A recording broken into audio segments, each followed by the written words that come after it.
Oh, the humanity, for there is news in this weird and wacky world, the circus that we call Formula One. We have fissure, divergence among the papaya-coloured team being McLaren, Andrea, Stella, ZAK Brown and Lando Norris. They are different and diverge indeed in how they've dealt with the beef with Maximilian Verstappen. 2, we'll talk about Goodwood Festival of Speed and a celebration in inverted commas that was 20 years of Red Bull. We've got Christian Horner, Yuki Tsunoda nowhere to be seen, Karen Chanduk talking about Danny Rick and Maximilian Verstappen becoming teammates again. Oh, the humanity. Plus, Lewis is saying that Mercedes might be back. Toto Wolff echoes his sentiments also. Let's talk about Lando very quickly, because it's techie. IndyCar huge wreck. Bloody Nora, there's crashes all over the place this weekend, not least of which at Goodwood Festival of Speed. There's been a ton of them. Travis Pastrana in his Huckster. It's been chaotic. But let's talk about Lando Norris first, because it's getting techie. And again, this is the aftermath of Austria. So too is the Spanish Grand Prix, because for the avoidance of doubt, Lando Norris's kryptonite has always been his friendship with his old mate Maximilian Verstappen, 3-time, soon to be 4 champion. How can you be friends in Formula One? Some may argue that you cannot when you want the same thing, being 25 points each and every single race weekend. How can we be friends then? Our desires are the same. We share those. Therefore, our actions are always going to be friction. We have to kill each other, for want of a better term. And this is what Lando Norris, as brilliant as he is a driver, has always struggled with. Each and every single time career to date, Lando has come upon Maximilian Verstappen and been fighting over the same piece of track with his Dutch friend. Each and every single time he does this. After you, Claude, please see you as you exhibit A, the Dutch Grand Prix 2023. No challenge from Lando. After you, Max, same thing again, Imola 2024. As near as makes no difference. No challenge from Mr. Lando. No wins, as he was known at the time. Spanish Grand Prix, similar thing, right? Although a different tone, a different manner in Lando that time, as he sought to crowd out one Maximilian Verstappen, using the edge of the track as an additional defender. Now we see something different. On the previous examples, Lando, you could argue, was racing a different race from Maximilian Verstappen. Max, in his Red Bull car at that time, was in a different category. You could argue running a different race from Lando. That was the case that they gave to Lando Norris. Now, however, McLaren have a car capable of winning races, if not championships. Therefore, to get over the hump, Lando will need to face down Maximilian Verstappen, will he not? Hence, we saw a difference in terms of his approach and his aggression to his old mate, Mr. Verstappen, at the Spanish Grand Prix. But yet and still, ultimately, that dalliance, that interaction, their will-to-will combat and automotive pugilism at the Spanish Grand Prix, the outcome was ultimately that Maximilian Verstappen went through turn 1, as he has done each and every single time. After you, Claude, said Lando Norris. However, at the Austrian Grand Prix, you will be aware acutely that this was different now. Turn 3, lap 63, it got techie between the two friends, didn't it? Because this was the race when Lando Norris had to draw a line, again for the avoidance of doubt. If we are F1 drivers and we both want the same thing, then how can we be friends? This is the dilemma being presented in real time to Messrs Norris and Verstappen, the culmination of which was turn 3, lap 63. Lando Norris could have moved further to the left. He absolutely could have. He could have done as did Max Verstappen do to Carlos Sainz at the same race in 2023. Set up the switchback. That absolutely was an option. Lando chose not to, because he feels all race weekend at the Austrian Grand Prix that Maximilian Verstappen had been taking the mick, pushing the boundaries, shoving Lando Norris around. This was the time, the first time between Messrs Norris and Maximilian Verstappen that Norris was going to get his elbows out. A different tone, a paradigm shift indeed in Mr. Norris's approach. Oh, the humanity. But then what happened next? In the immediate aftermath, post-race, Lando said he would lose all respect for Max Verstappen unless he took some accountability. If he says he's done nothing wrong, Lando Norris said, then we can no longer be friends. Max Verstappen was somewhat more reticent, again guarding his friendship with Lando Norris. Maximilian Verstappen after the race said, you know what, I'm gonna have to go back and see. I know they gave me a penalty, but the FIA were not in the car. They're saying that I moved around in the braking zone. I'm telling you that I did not. You, outside of the car, cannot tell me what I was doing inside of the car. This was Max's take.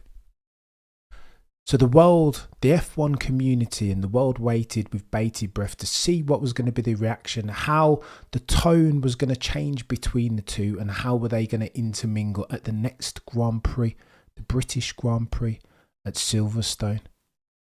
All eyes were tuned in to hear what Lando Norris had to say, whether he was going to continue on the offensive, because lest we forget, he'd drawn a hard line. His ultimatum was thus: Max accepts responsibility or else we are no longer friends. Can I have some respect for him? Well, of course, but it depends on what he said. I think that was Lando Norris's word verbatim. How was that going to change? Was Lando going to continue in the same vein? Because lest we forget, all of the other McLaren bods, CEO ZAK Brown and team principal Andrea Stella, they too went on the offensive. Full send settings as far as managerial and PR from the boys and girls at the papaya coloured car. What do you mean? ZAK Brown said Christian Horner was out of line. If I felt my drivers were overstepping the limit, then I would pull them back. But it's one rule for us and one rule for the bulls that are red. It has always been. They race hard and they overstep the line. This was ZAK Brown's rhetoric. Andrea Stella too came out and was fierce, super aggressive, facing down for once the bulls that are red and Christian Horner team principal. Andrea Stella said something to this effect: everyone in the world knows that one person was guilty in the interaction between Maximilian Verstappen and Lando Norris, turn 3, lap 63 at the Austrian Grand Prix, apart from one set of people. Those people are Red Bull, because they never claim or accept any accountability. This was full send settings from both Stella and ZAK Brown. Were we going to have goal congruence? Was Lando No Wins, formerly known as, going to follow suit? Absolutely not. As far as Lando's rhetoric, there was a vast change. Again, after you, Claude, as far as the words and his tone, wasn't it? Lando completely changed tact. In the press conference pre the British Grand Prix, Lando said words to this effect: I don't think Maximilian Verstappen has to apologise. No, I will see you that and raise you this. He shouldn't apologise. Oh, the humanity. Chaos, David B. Absolute chaos. That word, he shouldn't apologise. What do we mean? Way to back down, Lando Norris. Do you know what I mean? Do you want to go any further with the after you, Claude settings? This is a complete 180 from the chat that he was spewing immediately after the Austrian Grand Prix. Then he was aggressive, assertive, curt, even churlish, one might say. Before the British Grand Prix, he'd done a 180 and backed away from the pulpit. No longer was he ready to face down his mate Maximilian Verstappen, with whom he's competing for points in the 2024 championship, the 2024 season. No longer was it that all of a sudden we are friends again. Lando Norris completely backed away from the confrontation. Oh, the humanity. And we've got a reaction. ZAK Brown and Andrea Stella were none too pleased, not just at the outcome of the British Grand Prix. But Lando Norris's words, indeed, if you're going full send as a team, we need to go full send as a team. It cannot be Andrea, Stella and ZAK Brown singing from one hymn sheet and then you have Lando Norris backing away from the confrontation pulpit. What do you mean? Here's what they said. And again, I'm going to quote Michael Schmidt from the Formal Schmidt podcast. He says, it was so disappointing for many people that Lando Norris more or less withdrew his criticism of his friend Max Verstappen after the Austrian Grand Prix. Brown and Stella were none too happy that their driver basically showed Verstappen that he was weak. Oh, the humanity. What are we doing, Vladius? Showed him that he was weak. And how did it work out? If you want proof positive of the weakness showed, how did it work out at the British Grand Prix? Because Maximilian Verstappen has said on a gazillion occasions that I don't want to sacrifice my friendship with Lando Norris. But when it comes to my driving, I'm not changing. Here's who I am. Here's how I conduct my automotive pugilism. And I will not sacrifice that for anything or anyone. Love or hate Maximilian Verstappen, but he's nothing if not a truth sayer. The line is drawn. And how did that work out for Lando Norris at the British Grand Prix? Ceding, backing down from the PR pulpit. Of course, it was round the outside, yet again for Maximilian Verstappen going into turn 2, made mincemeat out of Lando Norris. There is your precedent, Lando. Sometimes, chap, go full send. If you're going to say that post the Spanish Grand Prix, then follow through on it, therefore. Don't say X post that race when you feel aggrieved in the heat of the moment and do a complete U-turn ahead of the British Grand Prix, because that's not going to work out well for you. You tried a speculative one round the outside of Lewis Hamilton, which again, schoolboy error. Don't do that to him. Understand that you need to cater. Understand that you need to adapt your attacking style for whoever it is in front of you. Lewis Hamilton and Maximilian Verstappen are proof positive that yet and still it's a two-tiered championship. You can't attack them the same way that you would attack an Oscar Piastri or a George Russell example. Learn that lesson, Lando. Secondly, of course, you had to see Maximilian Verstappen stole your lunch money into turn 2. Round the outside. What are we doing here? Techie chat. Max is the best. End of, says Eddie. I don't hate it. He's not bad. He's Mr. Verstappen. And again, all of this is testament to drawn his lines. And again, you will not infringe upon those, just like track limits. Lando Norris, however, to conclude, more malleable, soft, vulnerable underbelly settings. You do, per Andrea, Stella and ZAK Brown. Lando, you look weak, chap. And again, I think he can be a champion one day. I really do. He's every bit good enough. Charles Leclerc settings. However, there's things that he's got to improve upon. Dig your heels in, chap. Ayrton Senna settings. Michael Schumacher. Grow a pair. Roll your sleeves up. Get your arms out. Defend hard and fair, just like you did in Spain. This is Max Verstappen, chap. Different level of commitment required to beat this chap over a 24 race Grand Prix season. What are we doing? Techie this. Very, very techie. Go on, let's talk about Goodwood. Vladia says, Lando said after you clawed and moved aside in the dire stages of the British Grand Prix, let Max chase down. He's always done it, hasn't he, Vladius? Each and every single time. He always does it. Mike, is that why you think you're Max all the time? It's techie with that. And I get frustrated, just like I get frustrated at Charles. I admired Lando's defence both in Austria and Spain. I also admired that Lando got on the front foot post the Austrian Grand Prix. That's what you need. Again, basic gap analysis, right? Is this not just common sense? How do we get over the hump? Lando Norris should say, well, we've got to beat Max Verstappen. Well, then how do we do that? How we don't do that is backing down from the PR pulpit, doing a 180 U-turn, being aggressive post the Austrian Grand Prix, but then being sheepish before the British. Indeed, Andrea, Stella and ZAK Brown are correct. Lando Norris showed weakness, and Maximilian Verstappen, being a young, hungry lion, 3 soon to be 4-time champion, is going to take advantage of that each and every single time. Let's talk about Goodwood. Goodwood Festival of Speed concluded today, and it was chaos. 20-year celebration or 20-year anniversary of Red Bull's inception as a Formula One team, and it's worthy of praise is this Red Bull outfit, because again, an energy drinks company, nobody thought they'd have all this success. Do you mean? Lewis Hamilton joked once upon a time that energy drinks companies don't win Formula One championships. Well, how did that age, Lewis? And he wasn't the only one. We all thought the same thing. Coming out of the dying embers, rising up like a phoenix from Jaguar. What?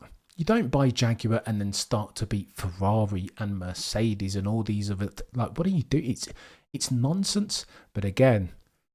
Look where they are now. Look who they are now. No longer just are they an energy drinks company. What do you mean? No longer are they just a party team. You can't accuse them of that. Yes, they are mavericks. Yes, they race hard. But they also win races and championships. Oh, how the mighty have fallen. However, at the Goodwood Festival of Speed today, it got a bit techie on a couple different counts. I thought that Yuki Tsunoda was a Red Bull affiliate. He's not. He's just a member of AlphaTauri, isn't he? RB Visa Cash App. Danny Rick, however, he was up there front and centre with all of the Red Bull boys. Horner, Perez, Max, et al. Newey too. Oh, the humanity. No Yuki Tsunoda in sight during the celebrations, and he was there in attendance driving old Honda cars. What are we doing? Yuki Tsunoda has zero chance of superseding one Checo Perez, and that's a decision that needs to be made imminently. Talking about Checo Perez, did you see him on the balcony when Karun Chandhok was talking about Maximilian Verstappen driving in a team with Danny Rick at the Goodwood Revival? What are we doing here? How cringeworthy was that? Karun Chandhok again drinking from his own cup of copium, getting high off his own supply, got full into it, full swing. Checo Perez looked nothing if not awkward. Listen, put that chap out of his misery. What are we doing here at this stage? Why is Checo Perez still around? Such is his underperformance, material and frequent. Surely at this stage, letting him go would be putting him out of his misery. I've never seen a driver look so much like a third wheel in an operation. He just didn't belong. Danny Rick doing donuts, giving it one of these like he did at Monza so many years ago. Looked right at home, notwithstanding the fact that he was in his Red Bull RB Visa Cash App overalls. There was a difference there. Go back and check it out. But yet and still, he looked infinitely more at home than did Checo Perez. A fish out of water. His face looked like he wanted to be put out of his misery. Sometimes it's best to just leave it alone, right? Your prime is like a gaseous substance. When you try and grab hold of it, it eludes you further. What are we doing, Checo? If you can't out-qualify Logan Sargent, what is it, 6 or 7 times, depending on who you speak to? What is the point? If you're driving a Red Bull in July of 2024 and you can't get out of Q1 with any sort of frequency, I say again for the avoidance of doubt, what are we doing? This makes no sense. It's unacceptable. Checo Perez, you're bringing shame on the family name each and every single time. You are nowhere to be seen. Your teammate is 137 points down the road in the driver's standings. What are we doing? This makes no sense. Do better and be better. But at this point, this isn't me criticising Checo Perez, because seeing him on that balcony, empathy was my pervading sentiment. He didn't want to be there. He was the black sheep of the family, for want of a better turn of phrase. It looked like he had no right to be there, nor did anybody want him to be there. This is a financial transaction now. Checo Perez brings $30 million US courtesy of his sponsorship, courtesy of one Carlos Slim, billionaire, petro mogul, or whoever that chap is. Now this has become a financial transaction purely. Sells a lot of drinks, apparently, does Checo Perez's presence in Latin America and North America. What are we doing here? Surely, however, at some point, performance metrics. You've got to show and prove if you are Checo Perez. And he's been doing of late anything but that. They put Checo Perez in the back. Vladius, check this out. They did put Checo Perez in the super van that ultimately was the quickest up the hill. But when Checo Perez drove it, he looked like he was scared of it even. Like he didn't even want to push it. Max Verstappen was enjoying himself, but ultimately quite pedestrian and conservative. Danny Ric was doing donuts. Checo Perez was in a bloody electronic super van and didn't even push it, not once. That, in the hands of Dumas, that was the fastest car up the hill. Not in Checo Perez's hands, though. That almost felt like it was pathetic fallacy or something like that. A metaphor for where Checo Perez is currently in his career. Bless him. I don't want to come out here and be super critical of Checo. I want to extend him and his an olive branch. I want him to do well. But again, no bueno. No bueno, Tio. Positioning Max to stand next to Daniel was deliberate with Checo on the far side. Yeah, and that's it's a good observation, Vladius, because the formation was clear, right? Half the time, Checo Perez wasn't even a picture when Karun Chandhok was interviewing them all. Again, celebration of 20 years worth of Red Bull being in F1. Checo Perez was like out of shot.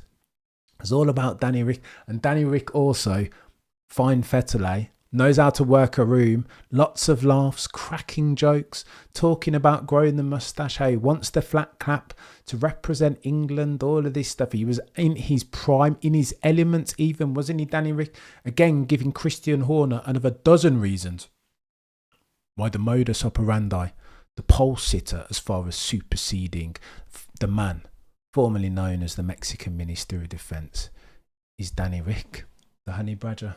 Oh, the humanity. The Goodwood chat was going crazy when they interviewed him.